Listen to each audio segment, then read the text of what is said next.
Les estimations du Fonds monétaire international montrent que l'économie éthiopienne s'est développée à une moyenne de 9% depuis 2016.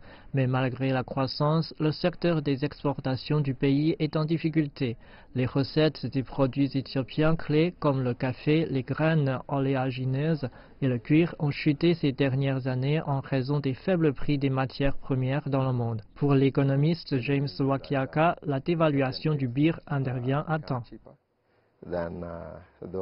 Ce que cela signifie réellement, c'est que les exportations éthiopiennes deviennent moins chères que celles des autres pays. Et donc, en termes de commerce avec d'autres pays, cela rend les exportations éthiopiennes compétitives. Ensuite, si vous regardez le secteur du tourisme, qui est aussi important, il devient moins cher pour les touristes de visiter le pays. Et enfin, si vous regardez le flux des IDE, une fois encore, cela pourrait avoir un impact en augmentant les IDE dans le pays.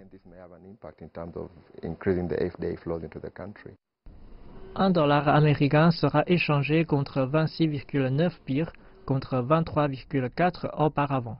L'Éthiopie cherche à attirer plus d'investisseurs étrangers, à créer plus d'emplois dans le secteur des exportations et aussi à augmenter les revenus des secteurs agricoles, miniers et des services.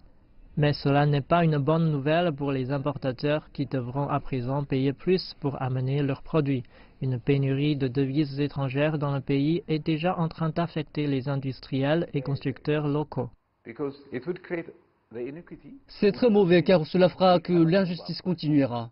Sans aucun doute, si les choses se passent comme cela, il y aura un certain segment de la société qui ira encore moins bien qu'aujourd'hui. Et cela mènera à une société instable qui, à la fin, pourrait compromettre la stabilité de tout le système.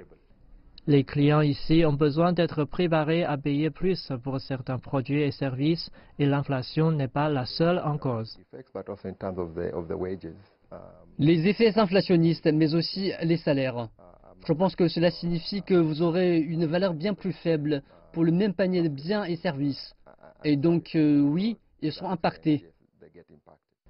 Les économistes sont toutefois optimistes sur le fait que la hausse annoncée des taux d'intérêt de 5 à 7% contrera la disparité entre les marchés de devises officiels et parallèles en donnant aux gens envie d'épargner.